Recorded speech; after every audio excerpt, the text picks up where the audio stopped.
நீங்கள் கொடி ஏற்றுனதுனாலையோ பாட்டு போட்டதுனாலையோ 2 யானையை மோத விடுறதுனாலையோ நீங்கள் முக்கியமான ஆள் ஆகவே விஜய் வந்து மதச்சார்பின்மை தான் சொல்றாரு. ஆனால் அந்த மதச்சார்பின்மை விஷயத்தில் அவர் எவ்வளோ ஸ்ட்ராங்காக இருக்க போறான்னு ஒரு கேள்வி இருக்குல்ல. விஜய் வருவதால் திமுக பிரச்சனையா இல்லையா?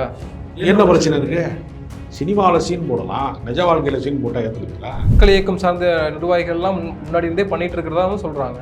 விஜய் செய்தாரா?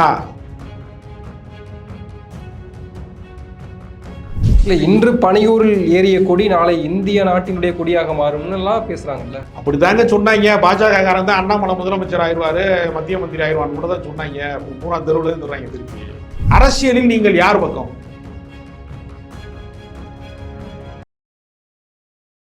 வாய்ஸ் ஆஃப் சவுத் நேயர்களுக்கு வணக்கம்.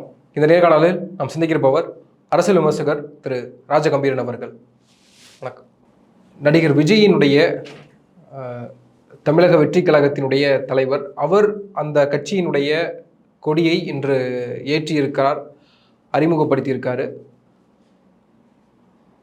குறிப்பாக பாடலும் வெளியாகியிருக்கு, அந்த கொடியை குறித்து ஒரு பாடலும் வெளியாகியிருக்கு. அதன் மூலமாக ஒரு விஷயத்த சொல்ல வராரு விஜய். கரை படியாத ஒரு கையாக விஜயினுடைய கை இருக்கிறது, அவருடைய கையை தமிழக மக்கள் பற்றி கொள்ள வேண்டும் அப்படின்னு அதில் சொல்கிறத பார்க்க முடியுது.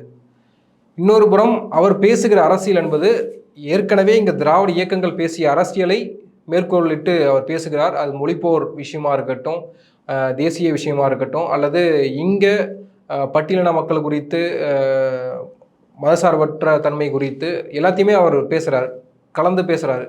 அப்போது அவருடைய அரசியல் பார்வையை, இந்த நகர்வை இன்றைய நாள் அவங்க முக்கியமான நாளாக தமிழக வெற்றி கழகத்தினர் பார்க்குறாங்க. நீங்கள் எப்படி இதை புரிஞ்சுக்கணும், மக்கள் எப்படி பார்க்கணும் இதை? தமிழக வெற்றி கழகம் ஒரு வழியாக கட்சி ஆரம்பிப்பதை அறிவித்தவர்கள், நாடாளுமன்ற தேர்தலுக்கு குறித்து எந்த கருத்தும் சொல்லாமல் மௌனமாக கடந்து போனவர்கள், ஒரு வழியாக மாநாடு நடத்துவது என்று தீர்மானித்ததற்கு பின்னால் அதனுடைய முதற்கட்டமாக கொடியேற்றுவதற்கான ஒரு விஷயத்தை, கொடியை அறிமுகப்படுத்துவதற்கான விஷயத்தை இன்றைக்கு நடத்தியிருக்கிறார்கள். அதை ஒரு பெரிய பிரம்மாண்டமான நிகழ்வாக செய்யாமல் முக்கிய நிர்வாகிகள் ஒரு 300 பேரை மட்டும் அழைத்து மாற்று கருத்துடையவர்களையும் அழைத்திருக்கிறாங்க. ஓகே, யார் மாற்று கருத்துடையவர்கள்னு பல பேருக்கு ஆச்சரியமாக இருக்கும். அவருடைய தந்தை எஸ்.ஏ. சந்திரசேகரையும் அவருடைய அம்மாவையும் தான் அவர் அழைத்திருக்கிறார். அப்போ முழுக்க வந்து அந்த ஒரு 300 பேரை மட்டும் அழைத்திருக்காங்க. அவர்கள் முதல் நாளே வந்துட்டாங்க, எல்லாருமே முதல் நாளே வந்துட்டாங்க. அவர்கள் யாரையுமே அந்த நிர்வாகிகளை விஜய் அவர்கள் சந்திக்கல. இன்றைக்கு கூட காலையில் அந்த பனையூருடைய அந்த அலுவலகத்திலே கொடியேற்றுகிற போது கூட அவரிடத்துல யாரும் வந்து நெருங்கிவிடக்கூடாது என்று புஷி ஆனந்த் வந்து அறிவிப்பு சொல்கிறார். அவர் நடிகராக இருக்கிற காரணத்தினால அவரோடு நெருங்கி நின்று விடக்கூடாது என்று ஒன்று சொல்கிறாரு.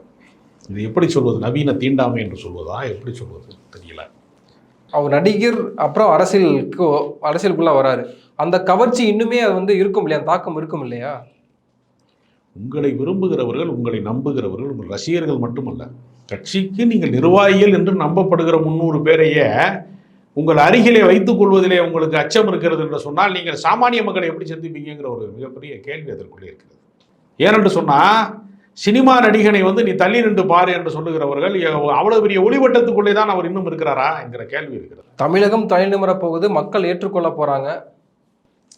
தமிழகம் தலை நிமிர்வதற்கான என்ன தத்துவார்த்தங்களை, சித்தாந்தங்களை, என்ன கொள்கைகளை அவர் வடிவமைத்திருக்கிறார். நீ வந்து வெளியிட்டிருக்கக்கூடிய கட்சி கொடிக்கான விளக்கத்தையும் உங்களால் சொல்ல முடியல. கேட்டால் மாநாடு வரைக்கும் வெயிட் பண்ணுங்கிறிய.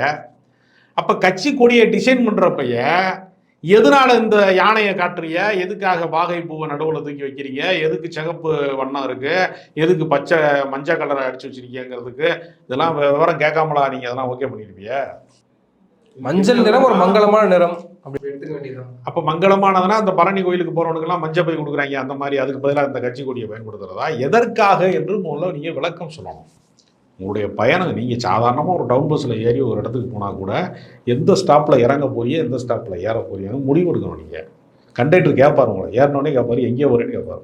ஒரு அரசியல் கட்சி நடத்துகிறவன் எதுக்கு இந்த அரசியல் கட்சியை நடத்துகிறாங்கிறத முதல்ல சொல்லணுமா, சொல்லக்கூடாதா? இல்லை, அவர் ஒரு பெரிய பிரபலமாக இருக்கா, அவர் எது பேசினாலும் இங்கே அரசியலாக்கப்படும். அதனால ஒரு நிதானமான ஒரு முடிவை ஒவ்வொரு விஷயமாவும் நிதானமாக தான் காய் நகர்த்தல் நடந்துட்டு இருக்கிறத பார்க்க முடியுது. இப்போ சொல்கிறாரு, கட்சி தொடங்கிய பிறகே வந்து பலருக்கும் எதிர்பார்ப்பு இருந்தது அந்த ஒரு நாள் அப்படின்னு சொல்றாரு. அந்த மாநாடு நாளை தான் குறிப்பிட்டு சொல்றாரு. அப்போ அந்த மாநாட்டு நாள்லயே நான் வந்து நம்மளுடைய கொள்கை என்னென்ன, கட்சியில வந்து பொறிக்கப்பட்ட சின்னங்கள் குறித்து நான் வந்து அன்னைக்கு விளக்குறோம் அப்படின்னு சொல்றாரு. அதுல என்ன நம்ம இல்லை, நான் என்ன சொல்றேன்னா, அவர் என்றைக்கு விளக்குகிறாரோ அன்னைக்கு நமக்கு விளங்கட்டும் அப்படிங்கிறதெல்லாம் நமக்கு பிரச்சனை கிடையாது. இந்த தெளிவு கூட இல்லாமல் தான் நீங்கள் கட்சி கொடியை வந்து வடிவமைத்தீர்களா? எதற்கு இது ஒரு எந்த நோக்கம் என்பது கூட உங்களுக்கு இன்னும் பிடிபடவில்லையா? எதற்கு கட்சி நடத்த போறீங்க? என்ன நோக்கத்துக்காக நடத்துறீங்க? ஒவ்வொரு அரசியல் கட்சி, ஏற்கனவே பல அரசியல் கட்சி இருக்கு, ஒவ்வொருத்தரும் ஒவ்வொரு காரணத்தை சொல்றாங்க. படத்துல ஒரு இன்ட்ரோல் வர மாதிரி ஒரு இன்ட்ரோல் விட்டு அடுத்து மாநாட்டில் அதை சொல்ல போறாரு. அப்ப நீங்க சொல்ற உதாரணத்தின்படி பார்த்தா சினிமாவில் சீன் போடலாம், நிஜ வாழ்க்கையில் சீன் போட்டால் ஏற்றுக்குவீங்களா? சினிமாவில் வந்து நீங்கள் வந்து ஒரு நடிகனாக இருக்கிறதுக்கு நீங்கள் பல காட்சிகளில் உங்களை வந்து திரையில் வந்து பல வண்ண விளக்குகளை வந்து பல இது பண்ணி ஃப்ரேம்லாம் வச்சு உங்களை அழகாக காட்டுவாங்க. திரையிலே ஒரு நட்சத்திரத்தை பார்த்து வியப்பது என்பது வேறு, தரையில் அந்த நட்சத்திரம் வந்து விழுந்துருச்சுன்னா யாரும் வியக்க மாட்டாங்கல்ல. விஜயகாந்த் அவர்கள் வந்து ஏஆர் முருகதாஸ் திருமண விழாவுக்கு கள்ளக்குறிச்சிக்கு போறாரு. போற வழியில் ஏற்படக்கூடிய ஒரு பிரம்மாண்டமான மக்கள் எழுச்சி கூட்டத்தை பார்த்தா அவர் அரசியல் கட்சி ஆரம்பிச்சாரு. அதே கூட்டம், அதே மக்கள் எழுச்சி அவருக்கு வாழ்க்கையில் திரும்ப எப்போ நடந்துச்சுன்னா அவர் மறைந்ததற்கு பின்பு நடந்துச்சு, இறந்ததுக்கு முன்னாடியே நடந்துச்சு. நடுவில் நடக்கவே இல்லை. நடுவில் ஒரு தனித்து போட்டின்னு ஒரு எம்எல்ஏ ஜெயிச்சாரு. அதிமுகவோட கூட்டணி வைத்ததற்கு பின்பு தான் அவர் எதிர்க்கட்சி அந்தஸ்தை அடைந்தார். அப்போ அவர் வைத்திருந்த வாக்கு வங்கி என்பது ஒரு பெரிய அரசியல் கட்சியோடு சேருகிற போது ஒரு மாற்றத்தை வந்து உருவாக்குச்சு. அப்போ இவர் என்ன செய்ய போறாரு? இவர் எந்த தரப்பு வாக்காளர்களை வந்து இது பண்ண போறாரு? இப்போ திமுக அது மிகப்பெரிய ஒரு வரலாற்று இயக்கம், ஒரு 75 ஆண்டு காலம், மிக நீண்ட சமூக நீதி, பகுத்தறிவு, பெண் உரிமை, சிறுபான்மை நலன், அது ஒரு பெரிய அரசியல் கோட்பாடுகளோடு கொண்டிருக்கிற இயக்கம். அதுக்கு ஃபாலோவர்ஸு கோடிக்கணக்கான பேர் இருக்காங்க. அதிமுகவிலையும் மிகப்பெரிய அளவில் அவங்களுக்குன்னு ஃபாலோவர்ஸ் இருக்கிறாங்க. அது ஒரு சம பலத்தோடு கூடிய அரசியல் கட்சியாக கடந்த காலத்தில் இருந்துச்சு. இப்பயும் சிறிய பலம் குறைந்தாலும் இன்றைக்கும் 2வது இடத்துல அதிமுக தான் இருக்கு.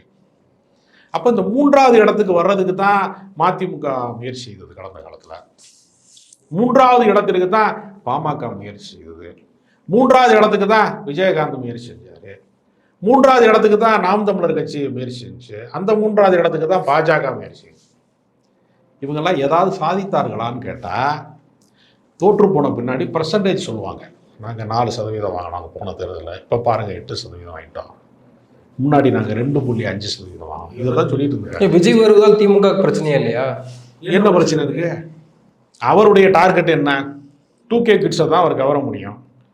18 வயது கடந்தவனில் 30 வயதுக்கு கீழே இருக்கிற ஒரு பெருங்கூட்டம் வந்து விஜயை பார்த்து வியப்பான்.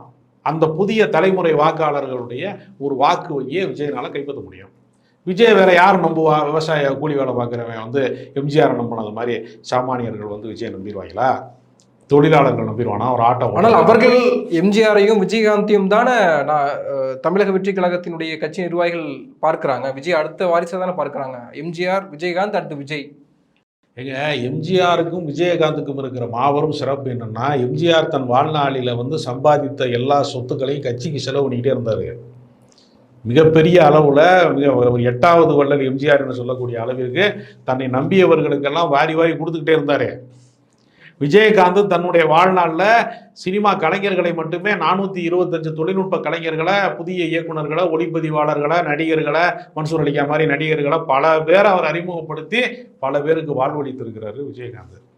விஜய்க்கு சொல்லுங்க, அவரால் பலன் பெற்றவர்கள் யார்? எத்தனை புதிய இயக்குநர்களை வாழ வச்சாரு? எத்தனை டெக்னீஷியனுக்கு வாழ்க்கை கொடுத்துருக்காரு? எவ்வளோ பேர் அறிமுகப்படுத்தியிருக்காரு? எவ்வளவு தான தர்மங்கள் செஞ்சுருக்கிறாரு? எவ்வளவு வாரி வாரி வழங்கியிருக்காருன்னு சொல்லுங்கள். கட்சி ஆரம்பிக்க போகிறோன்னு முடிவெடுத்த பின்னாடி தான் ஸ்கூல் பிள்ளைங்களுக்கே அவர் பரிசு கொடுத்தாரு. அதை வந்து 20 வருஷத்துக்கு மேலே நடத்திட்டு இருக்காங்க. அகரம் ஃபவுண்டேஷனில் 30 வருஷத்துக்கு மேலே நடத்திட்டு இருக்காங்க. அவங்க அரசியலுக்கு வரப்போகிறதே இல்லை. அவங்க எந்த பலாபலனையும் கருதி மக்கள் நலத்திட்டங்களும் மக்கள் இயக்கம் சார்ந்த நிர்வாகிகள்லாம் முன்னாடி இருந்தே பண்ணிட்டு இருக்கிறதாவும் சொல்கிறாங்க. விஜய் செய்தாரா? மக்கள் செய்கிறாங்க, விஜய் மன்றத்தில் செய்கிறாங்கிறதுனால. விஜய் மன்றத்தில் வந்து சாக்லேட் கொடுத்தாங்க, புத்தகம் கொடுத்தாங்க, நோட்டு புத்தகம் கொடுத்தாங்க, அதல்ல. விஜய் வந்து கோடிக்கணக்கான சம்பளம், 150 கோடி 200 கோடி சம்பளம் வாங்குற உச்ச நட்சத்திரமாக இருக்கிறவர். அவருக்கு எவ்வளவு பொருளாதார வசதிகள் இருக்கு? அவர் என்னென்ன செஞ்சிருக்கிறாருன்னு சொல்லுங்க. கையில இருந்து காசை கரட்டி இருக்கிறாரா? காதல் படமா நடிப்பாரு, கல்யாண மண்டபமா கட்டுவாரு. என்ன செஞ்சிருக்காரு அவரு? மக்களுக்காக அவர் செய்தது என்ன செஞ்சிருக்கிறாருன்னு சொல்லுங்க. ஒரு அரசியல் கட்சி தொடங்குவதற்கான அடிப்படை முகாந்திரம் வந்து உங்களுக்கு என்ன இருக்குது? உங்கள் கட்சி நிர்வாகி அவன் பக்கத்தில் போயிடக்கூடாது, தள்ளி நில்லுன்னு சொல்கிறதுக்கு ஒரு பொதுச் செயலாளர், அதுக்கு ஒரு அரசியல் கட்சியா? இன்னைக்கு நல்ல நாள் அது தள்ளி நில்லுன்னு சொல்கிற நாள்? இது நவீன தீண்டாமை இல்லையா அது? அப்போ எதை நோக்கிய பயணம்? நீ எதுக்காக கட்சி ஆரம்பிக்கிறீங்க? யாருக்காக ஆரம்பிக்கிறீங்க? சமூக நீதிக்காக ஆரம்பிக்கிறீங்கன்னா ஏற்கனவே சமூக நீதிக்கு இங்கே கட்சி இருக்குது. மதச்சார்பின்மைக்கு தான் ஆதரிக்கிறேன், நாங்கள் கட்சியை ஆரம்பிக்கிறோம்னு சொன்னால் மதச்சார்பின்மை கோட்பாட்டை சொல்வதற்கு ஏற்கனவே காங்கிரஸ் கட்சி இருக்குது, கம்யூனிஸ்ட் கட்சிலாம் இருக்குது. எதை நோக்கி? சமூக நீதி கோட்பாடுகளை பாட்டாளி மக்கள் கட்சி இருக்கு, அம்பேத்கரிய கோட்பாடுகளை சொல்வதற்கு ஒடுக்கப்பட்ட மக்களின் விடுதலைக்கு விடுதலை சிறுத்தை கட்சி இருக்கு. ஒருத்தர் ஒரு கட்சி வந்து ஒரு நோக்கத்தில் நடத்துறாங்கல்ல, நீங்க யாருக்காக நடத்துறீங்க அப்படின்னு ஒரு கேள்வி இருக்கு. ஆனால் விஜய் என்ட்ரி ஆகுறாரு அப்படின்னு அப்பயே வந்து பலவும் செய்தியாகப்படுது. பல தலைவர்கள் கருத்து சொல்றாங்க, குறிப்பாக சீமானாக இருக்கட்டும், திருமாவளவன் அவர்களா இருக்கட்டும், எல்லாமே கருத்துக்களை சொல்றாங்க. சீமான் வந்து விஜய் தன் பக்கம் வருவாரா அப்படின்னு வெயிட் பண்ணிட்டு இருக்கிறத பார்க்க முடியுது. அவருடைய பிரஸ் மீட்லேயே அதை வெளிப்படுத்துறாரு. இன்னொரு புறம் திருமா அவர்கள் வந்து சொல்றாரு, அதாவது உச்ச நட்சத்திரமாக இருக்கக்கூடிய ஒரு நபர் அங்க இருக்கக்கூடிய ஒரு மார்க்கெட்டை விட்டுட்டு அரசியலுக்குள்ள வராரு அப்படின்றப்ப நம்ம பாராட்டப்பட வேண்டிய விஷயம்னு சொல்றாருல்ல. அதை நம்ம எடுத்துக்க வேண்டியதா இருக்குல்ல. மார்க்கெட்டில் இருக்கும் போதே 50 வயது தான் ஆகுது, இன்னும் 10 ஆண்டுகளுக்கு மேலே நடிப்புலக வாழ்க்கை மிச்சம் இருக்கிறது என்கிற போது, நடிப்பின் உச்சத்தில் இருக்கும் போதே அதுல இருந்து அவர் வந்து வர்றாரு, விஆர்எஸ் கொடுத்துட்டு வர்றாரு, அவரை தானே முன் வந்து அவர் அரசியலுக்கு வர்றாரு அப்படின்னா, அதை விட ஆதாயம் தரக்கூடிய தொழிலாக அரசியலை கருதி வருகிறாரா, சேவை செய்வதற்காக வருகிறாரா, மக்களுக்காக வருகிறாரா, என்ன நோக்கத்திற்காக வருகிறாருங்கிறத அவர் தெளிவுபடுத்தும். செயல்பாட்டின் மூலமாக தான் நம்ம பார்க்க முடியும் அதை. ஏன்னா அவர் வாங்குகிற சம்பளமே கருப்பு பணத்தில் வந்து அதிகமான கணக்கு காட்ட முடியாத சம்பளங்களே அவர் வாங்குறாரு. அவருக்கு ஏகப்பட்ட சொத்துக்கள் இருக்கிறது. அவர் கிட்டத்தட்ட 90கள் தொடங்கி தொடர்ந்து நடித்து வருகிறாரு. அவருக்கு ஒரு 30 ஆண்டு கால திரை வாழ்க்கை இருக்கிறது. அப்போ அவருடைய பாதையில் இருந்து அவர் திடீர்னு ஒரு அரசியல் பாதைக்குள்ள அவர் வர்றாரு. இவ்வளவே விட்டுட்டு வர்றதுக்கான ரீசன் என்ன அப்படிங்கிற ஒரு கேள்வி இருக்குது நமக்கு. அதை வந்து அவர் விளக்கணும். இல்லை அரசியல் வெறுமனே அரசியல் பேசுனா நீங்கள் அரசியலுக்குள்ளே வந்துட்டு பேசுங்க அப்படின்னு விமர்சனம் வைக்கப்படும். இப்போது வந்துட்டு நான் அரசியலுக்குள்ளே வந்துட்டேன், அரசியல் கட்சி ஆரம்பிச்சிட்டேன் அப்படின்றப்போ நீங்கள் ஏன் வந்தீங்க அப்படின்ற ஒரு கேள்வியும் முன்வைக்கப்படுது. நம்ம யாருமே ஏன் வந்தீங்கிற கேள்வியை முன்வைக்கல. இப்போ பிரகாஷ்ராஜ் இருக்கிறாரு, அவர் எந்த அரசியல் கட்சிக்குள்ளேயும் அவர் உறுப்பினராக சேரலை, எந்த கட்சிக்குள்ளேயும் அவர் செயல்பாட்டாளராக மாறலை. அது காங்கிரஸ் கட்சியில் கூட அவரை கூப்பிட்டாங்க, சீட்டு தரம் கூட பேசி பார்த்தாங்க, சில கட்சிகளில் எம்பி சீட்டு தரம் கூட சொன்னாங்க. அவர் எதுக்குமே போகலை. அவர் வந்து என்ன சொன்னார்? அதிகாரத்துக்கு எதிரான ஒரு குரல், அதிகாரம் தவறு செய்தால் அதை வந்து கண்டிக்கிற ஒரு குரல், நிரந்தர எதிர்கட்சி நான் சொல்றாரு அவரை. அந்த மாதிரி அதிகாரத்துக்கு எதிரான ஒரு குரலை நீ எப்பயாவது எழுப்பி இருக்கிறீர்களா? இந்த கல்வி உதவி வழங்குற விழாவில் முதல் விழாவே நீங்கள் அரசியலற்ற விழாவாக நடத்துனீங்க. 2வது முறை என்ன சொன்னீங்க? கல்வி சார்ந்த அரசியலை கூட ஒரு பேசலையே அப்படின்னு விமர்சனம் வைத்ததுக்கு பின்னாடி தான் நீட்டுக்கு எதிராக பேசுனீங்க. அப்போ எல்லா ஸ்டெப்பையுமே நீங்கள் நிதானமாக எடுத்து வைக்கிறீங்கல்ல. இப்போ நிதானமாக எடுத்து வைக்கிறீங்கன்னா உங்களுக்கு ஏதோ ஒரு கணக்கு இருக்கு இல்லையா அரசியலில்? மக்கள் நலன் சார்ந்தவன் எப்படி வந்து இப்போ பாபர் மசூதியுடைய நிலத்தை வந்து இந்து கோயிலுக்கு கொடுக்கலாம், ராமர் கோயில் கட்டுறதுக்கு கொடுக்கலாம் அப்படின்னு ஒரு தீர்ப்பு வந்தபோது எல்லா தலைவர்களும் பதுங்கும் போது திருமாவளவன் பகிரங்கமாக ஒரு கருத்து சொல்றாரு, இது சட்டத்தின் வழியாக நிலைநாட்டப்பட்ட தீர்ப்பாக, இது நீதியின் தீர்ப்பாக இல்லை, சட்டத்தின் வழியாக நிலைநாட்டப்பட்ட தீர்ப்பாக இருக்கலாமே தவிர இது நீதியின் தீர்ப்பாக இல்லைன்னு சொன்னார். அப்படி ஒவ்வொரு பிரச்சனைகளுக்குள்ளேயும் ஒரு கருத்து இருக்கணும்ல உங்களுக்கு. தூத்துக்குடி துப்பாக்கி சூடு நடந்துச்சு, ஸ்டெர்லைட் போராட்டத்துக்கு எதிராக கூடங்குளம் போராட்டம் நடந்துச்சு. நீங்கள் வந்து தமிழ்நாட்டுக்குள்ளே இருக்கும்போதே தமிழ் மக்களுக்கு எதிரான எத்தனையோ போராட்டங்கள் நடந்துச்சுல. இந்த விவசாய நிலங்களை வந்து மீத்தேன் எடுக்க முடியல. அனிதா மரணத்துக்கு பிறகு அவங்களுடைய வீட்டுக்கு போனார், ஸ்டெர்லைட்டில் பாதிக்கப்பட்ட மக்களை போய் பார்த்தாரு. இதெல்லாமே பார்க்குறோம்ல. இல்லை, அங்கே தான் ரொம்ப நுட்பமான ஒரு அரசியல் இருக்குது. பாதிக்கப்பட்ட தனிநபர்கள் வீட்டுக்கு செல்வது, அவங்களுக்கான ஒரு இழப்பீட்டு தொகையை கொடுப்பது என்பது வேறு, அதற்கு காரணமான கோட்பாட்டை எதிர்ப்பது என்பது வேறு. ரெண்டுக்கான வித்தியாசம் இருக்கிறது. நீங்கள் ஸ்டெர்லைட்டை வந்து அதுக்கு பாதிக்கப்பட்டவங்க, துப்பாக்கி சூடு நடந்திருக்கிறது, பாதிக்கப்பட்டவங்களை போய் பார்க்குறேன், அது ஒரு அரசியல், நான் அதை வந்து வரவேற்கிறேன். ஆனால் இதற்கு காரணமான நிறுவனம் எது, அதற்கு பின்னால் இருக்கிற அரசியல் எது என்று பேசுவாரா அப்படின்னு ஒரு கேள்வி இருக்குல்ல. அந்த இரண்டையும் நம்ம ஒப்பிட்டு பார்க்கணும். அரசியல் என்பது என்னன்னா தனிநபருக்கு உதவுவது மட்டுமே அரசியல் ஆகாது, அது நற்பணி இயக்க செயல்பாடு தான். அது அதை தாண்டி இதற்கு பின்னால் இயங்குற, இப்போ நான் என்ன சொன்னேன், இஸ்லாமிய வெறுப்பை வந்து பாஜக வந்து முதன்மைப்படுத்துகிறதுல அதுக்கு பின்னாடி ஒரு சித்தாந்தம் இருக்குல்ல, RSS சித்தாந்தம் இருக்குல்ல, அதையும் சேர்த்து தானே ராகுல் காந்தி கேள்வி எழுப்புறாரு.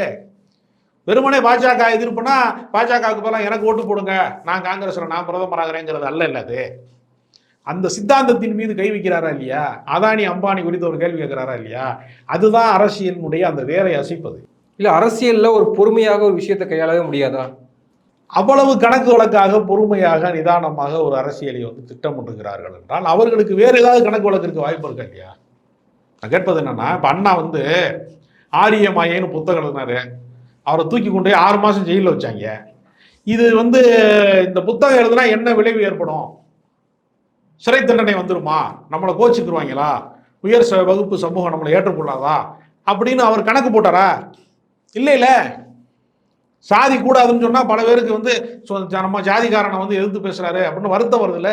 கடவுள் இல்லைன்னு சொன்னா நான் கும்புற சாமி இல்லைன்னு சொல்றாரு ஒரு வருத்தம் வருதுல்ல. அப்ப இந்த கணக்கு வழக்கு பார்த்தாங்களா? பெரியார் பார்த்தாரா? அண்ணா பார்த்தாங்களா? கார்ல் மார்க்ஸ் வருத்தப்பட்டாரா? முதலாளிகள் ரொம்ப வருத்தப்படுவாங்க, உலக தொழிலாளர்களை ஒன்று கொடுங்கன்னு நம்ம சொன்னோம்னா முதலாளிகளுக்கு ரொம்ப கஷ்டமாயிரும், சம்பளம் போனஸ் கேட்பாங்க, அவங்க எல்லாம் பாவம் இல்லையா அப்படின்னு யோசிச்சார் அவரு. விளைவுகளை பற்றி அச்சப்படுபவன் அரசியல்வாதி கிடையாது. சாமானியன் போய் உயிரை கொடுக்குறான்லங்க. ஸ்டெர்லைட் போராட்டத்துக்கு எதிராக சாமானியர்கள் உயிரை கொடுத்துருக்கானா இல்லையா? அவனை விட பெரிய தியாகிகளா நம்மலாம் அரசியல் பேசுற நம்மலாம்? அப்ப நீங்க கொள்கையை என்னன்னு சொல்லணும்ல. நீங்க கணக்கு வழக்கோட நகர்றீங்க அப்படின்னு சொன்னாலே உங்களுக்கு வேற ஏதோ இருக்கும்ல. உங்களை யாரோ இயக்குகிறார்கள் என்கிற சந்தேகம் எங்களுக்கு வருமா வராதா? எதற்காக நீங்க நகர்றீங்க அப்படின்னு ஒரு கேள்வி வருமா இல்லையா? அந்த கேள்விக்கு உட்படுத்த ஆரம்பித்த உடனே தடலடியாக இறங்க வேண்டும் அரசியலுக்குள்ள அப்படின்னா அது செயல்பாட்டுல அது முடியுமா? ஏங்க, ஈயம் பூசுனது மாதிரி இருக்கணும், பூசாத மாதிரி இருக்கணும்னு சொல்லுவாங்கல்ல. ஆனா அந்த மதச்சார்பின் விஷயத்துல அவர் எவ்வளவு ஸ்ட்ராங்கா இருக்க போறான்னு ஒரு கேள்வி இருக்குல்ல. அதற்கான விலையை கொடுப்பதற்கு அவர் தயாரா இருப்பாரா? அதற்கான விளைவுகளை சந்திக்க தயாரா இருப்பாரா? இப்ப நான் குடியுரிமை திருத்த சட்டம் அப்படிங்கிறது எவ்வளவு தீங்கானது, வக்பு வாரிய திருத்த சட்டம்னு ஒரு சட்டத்தை கொண்டு அதை ஒரு அதிகாரமற்ற அமைப்பாக மாற்றி அந்த நிலங்களை எல்லாம் கையகப்படுத்த போறாங்க, அதுக்கான ஒரு ஏற்பாடு தான் இந்த சட்டம், அவர் இந்த சட்டத்தின் வழியாக செய்ய போறாங்க அப்படின்னு ஒரு விமர்சனம் வருதுல. அவருக்கு என்ன கருத்து இருக்கு அதை பத்தி? ஒவ்வொரு செயல்பாட்டின் மீதும், அரசின் செயல்பாட்டின் மீதும் ஒரு கருத்து இருக்கணும்ல. ஜிஎஸ்டி மேல உங்களுக்கு என்ன கருத்து இருக்கு? ஒவ்வொன்றின் மீதும் ஒரு கருத்து வரும்ல. அப்பதான் அரசியல் பண்ண முடியும். நான் ஒரு 6 மாசம் ஷூட்டிங் போயிட்டு வந்துருவாங்க அப்படின்னா அப்ப இதற்கனே அப்படித்தானே பிக் பாஸ் போனார் அவரு. முழு நேர அரசியல்வாதி என்னால மாற முடியாது, இப்ப நான் போய் பிக் பாஸுக்கு போய் ஒரு கொஞ்ச நாள் இருந்துட்டு வர்றேன், நான் அப்புறம் அமெரிக்காவுக்கு ஷூட்டிங் போறேன்னு கமலஹாசன். அவரை எம்எல்ஏ ஆக மாட்டேங்கிறாங்கல்ல. எத்தனையோ பேர் சாதாரண கட்சிகள்ல ரொம்ப மிகச்சாதாரணமான ஆட்கள்லாம் சட்டமன்ற உறுப்பினர் ஆயிருக்காங்க, நம்ம பார்த்துருக்கோம். எந்த பின்புலம் இல்லாதவங்கலாம் ஆயிருக்காங்கல்ல. ஏன் ஒரு உலகநாயகன் சட்டமன்ற உறுப்பினர் ஆக முடியல? நம்பகத்தன்மை பெறணும்ல. நீங்க சிறந்த நல்லா நடிப்பீங்க, ரைட்டு, சிறந்த நடிகர் நீ, அதெல்லாம் சந்தோஷம். உங்களை மக்கள் பிரதிநிதி நம்பணும்ல. நீங்க மக்களுக்கான ஆள் தான் என்று நம்பணும்ல. கட்சிக்காரனாவது பார்க்க முடியுமா விஜய அப்படிங்கிற ஒரு கேள்வி இருக்குல்ல. ஆனால் தோழமையோடு இருக்க வேண்டும், கொடிகளை நம்ம வைக்கிறப்போ ஒரு தோழமை மனப்பான்மையோடு இருங்க அப்படின்னு அறிவுறுத்தலாம் கொடுக்குது. அது ஒரு மெச்சூரிட்டி தானே. அந்த மெச்சூரிட்டியை நீங்கள் செயல்படுத்தி காட்டணும்ல. 1000 மேடைகளில் பேசுவதை விடவும் ஒரு சிறு செயல் சிறந்ததுன்னு காந்தி சொல்றாரு. காந்தி பெரிய மேடை பேச்சாளர் கிடையாது, காமராஜர் பெரிய வசீகரம் கிடையாது. அவங்களாம் செயல்களால் தங்களை நிரூபித்தவர்கள். நீங்க சினிமாவில் நிரூபிச்சிருக்கீங்கல்ல, அது மாதிரி அரசியலில் நிரூபிக்கணுமா? நம்ம அரசியலில் நீங்கள் யார் பக்கம்? நீங்க வலதுசாரியா, இடதுசாரிகளின் பக்கமா, நீங்க தமிழ் தேசியத்தின் பக்கமா, திராவிட இயக்கங்களின் பக்கமா, பகுத்தறிவின் பக்கமா, பக்தியின் பக்கமா? எல்லாத்துக்கும் கேள்வி இருக்குல்ல உங்களுக்கு. நீ யாரு? நானே இப்போ விஜய் வீட்டுக்குள்ள நான் போறேன், ஆஃபீஸுக்குள்ள போறேன், நீ யாருன்னு கேட்பானா? கேட்க மாட்டானா? நீ சட்டமன்றத்துக்குள்ள வர்றதுக்கு அப்ப நம்ம மக்கள் கேட்பானா இல்லையா? ஓட்டு போடும்போது நீ யாரு, நீ எதுக்கு வர்றேன்னு கேட்பான்ல. இதைத்தான் நானும் சொல்றேன். உன் வீட்டுக்குள்ள செக்யூரிட்டி நிப்பாட்டுவாங்கல்ல, எதுக்கு வர விஜய் உன்னை வர சொன்னாரா, எதுக்கு வர்றேன்னு கேட்பான்ல. போனீங்கன்னா நீங்க போனா உள்ள விடுவாங்களா? கேட்குறாங்கல்ல. அப்ப நீங்க எப்படி ஃபில்டர் பண்றீங்களோ, எப்படி நீங்க கட்டுப்படுத்துறீங்களோ, அது மாதிரி மக்கள் எதிர்பார்ப்பாங்களா தகுதியை? நீங்கள் நல்லா டான்ஸ் ஆடினிய, நாங்கள் காசு கொடுத்து படம் பார்த்தோம். நல்லா பாட்டு பாடினிய, நாங்கள் ஆடியோவுக்கு காசு கொடுத்துருக்கோம். நீ நல்லா படம் நடிச்சிங்கன்னா நாங்கள் காதலுக்கு மரியாதை மாதிரி படம் நடிச்சிய, நாங்கள் சந்தோஷமாக படம் பார்த்தோம், குடும்பத்தோடு போய் உங்களுக்கு காசு கொடுத்தோம், கோடிக்கணக்கில் நீங்கள் சம்பளம் வாங்கினீங்க. நீங்கள் சினிமாவில் நிரூபிச்சியங்க, உங்களுக்கு நாங்கள் கோடிக்கணக்கில் சம்பளம் கொடுத்தோம். அரசியலில் நீங்கள் யார்? உங்களுக்கு என்ன கோட்பாடு இருக்குது? தொழிலாளர் விரோத சட்டங்களை எதிர்ப்பீங்களா? கார்பரேட் ஊழல் எதிர்ப்பீங்களா? மதவாதத்தை எதிர்த்துருவீங்களா? சாதிய வன்கொடுமைக்கு எதிராக நீங்கள் பேசிடுவீங்களா? நீ என்ன கல அரசியல் செய்ய போறீங்க? உங்களுக்கு என்ன கோட்பாடு, என்ன கருத்தியல்? இதெல்லாம் கேள்வி இருக்கு. இதுலெல்லாம் நீங்கள் தேர்ச்சி ஆனால்தான் நீங்கள் தலைவர். நீங்கள் கொடி ஏற்றுனதுனாலையோ பாட்டு போட்டதுனாலையோ 2 யானையை மோத விடுறதுனாலையோ நீங்கள் முக்கியமான ஆள் ஆகவே முடியாது. இந்த வேடிக்கை காட்டுறது ஜிக்ஜாக் வேலையெல்லாம் இங்கே படிக்காது. இல்லை, இன்று பனையூரில் ஏறிய கொடி நாளை இந்திய நாட்டினுடைய கொடியாக மாறும்னு எல்லாம் பேசுறாங்கல்ல. அப்படி தாங்க சொன்னாங்க. பாஜகக்காரன் தான் அண்ணாமலை முதலமைச்சர் ஆயிடுவாரு, மத்திய மந்திரி ஆயிடுவான்னு கூட தான் சொன்னாங்க. அப்புறம் பூரா தெருவில் இருந்துடுறாங்க திருப்பி. எல்லாமே சொல்லலாம்ல. நான் தான் ஜனாதிபதினு சொல்லிக்கிட்டே தருவாங்க கொஞ்சம் பேர். பைத்தியக்காரனாகவும் இருக்கலாம்ல. அதனால உங்களுடைய கருத்தியல் என்ன, உங்களுடைய கள அரசியல் என்ன, நீங்கள் எதை நோக்கி பயணிக்க போகிறீர்கள், இந்த மூன்றுக்குமான விடை தான் அவருடைய எதிர்காலத்தை முடிவு செய்யுமே தவிர இந்த தன்னம்பிக்கையெல்லாம் அவருக்கு இருக்கலாம். ஏன்னா கோடிக்கணக்கில் சம்பளம் வாங்கி புகழின் உச்சியில் இருக்கிறவங்க தன்னை சுற்றி இருக்கிற ஆதரவாளர்களுக்கு மத்தியில் இருக்கும்போது இந்த உலகமே வந்து என்னவா இருக்கும். ஒரு நம்ம மக்கள் நீதி மையம் தொடங்கின அன்னைக்கு மாநாட்டில் கேட்டாங்க, நீங்கள் முதலமைச்சர் ஆகி போடுகிற முதல் கையெழுத்து என்னன்னு கேட்டாங்க. சட்டமன்ற உறுப்பினர் முதல் கையெழுத்து எங்கேயோ போடுவேன் நீ, லைக்கா நிறுவனத்தில் போய் போட்டிருக்க, எங்கேயுமே போடுங்க. பிக் பாஸ்லேயே வரட்டிட்டாங்க. மக்களுக்கு பாஸ் ஆகிறது அவ்வளோ எளிதில்லை. பிக் பாஸ் ஆக கூட மாற முடியும், மக்களுக்கு பாஸாக மாறவே முடியும். நன்றி, நிறைய விஷயங்களை தெளிவுபடுத்திருக்கீங்க. உங்கள் நேரத்துக்கு மிக்க நன்றி.